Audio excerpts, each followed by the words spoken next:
casual garb that was sure to please Special Agent Streeter Pierce, the guy who convinced me to become an agent, and my sack, Calvin Lemley. But as far as appearances went, might as well sew vanity-free labels on these off-the-rack suits of mine. Maybe even man-repellent. Or 100% guaranteed effective birth control. Since the ensembles cost only $100 each, I bought enough to have spares.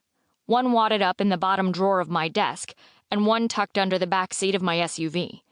Prepared.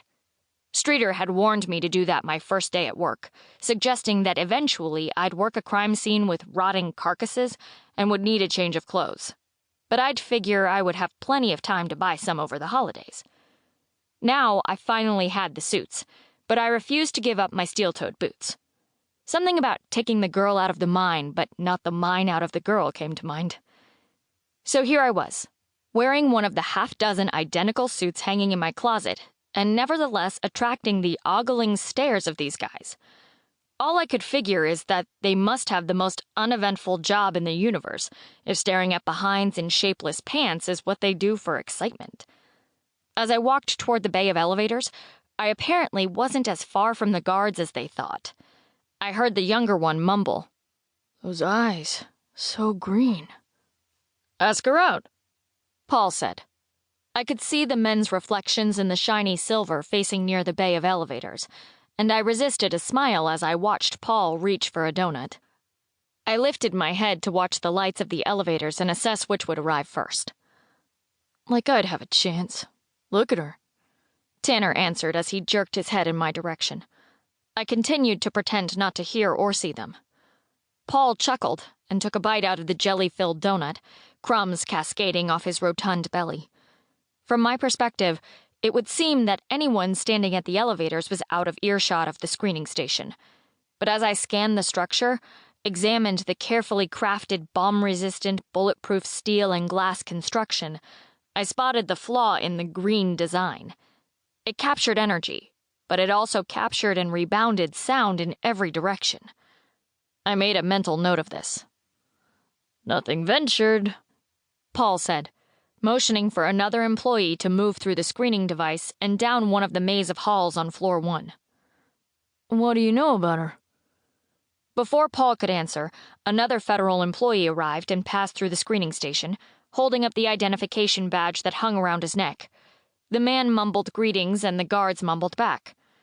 Once the man was making his way toward me, Paul said, 29, maybe 28? 30, I thought. Turned the big 3-0 on April Fool's Day. What a birthday. Thoughts of my wicked celebration with Jack, who was determined to make me forget I was aging, were interrupted when I heard the elevator arriving and the man next to me clearing his throat. "Morning," I said to the man, who nodded. I hoped the guards had heard me and realized we could hear them.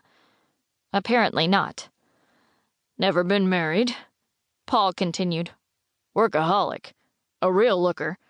What more do you need to know?" I saw the young, fit guard shrug his well-toned shoulders and spread his fingers across his shiny black head. I practiced a quick response to use in case Tanner did ask me out. "Listen," Paul said as he lowered his belt slightly below his belly. "I'd be all over her in a minute if I were your age." "You're married." Both guards quieted down as yet another early arrival passed through the fancy screener. I felt grateful as the elevator doors opened and I stepped quickly inside, the other federal employee following me. Before the doors closed, I heard the younger guard ask, "Maybe she's not married because she spends so much time working." Awkward, hearing speculation about my love life. To make things worse, for some reason the elevator doors weren't closing. Nothing was blocking them, and the third employee had taken the stairs. I pushed the button for my floor several times. The other man hit the third floor button a few more times. Nothing. I could still hear Paul's voice. "Never know till you try. No guts, no glory." The man beside me sighed, looking quite irritated as he continued to press the elevator buttons in vain. "Stop with the stupid cliches," Tanner said. "Why Liv? Her badge says Genevieve Bergen." I sighed and stepped out of the elevator to wait for one of the other cars. I noticed Paul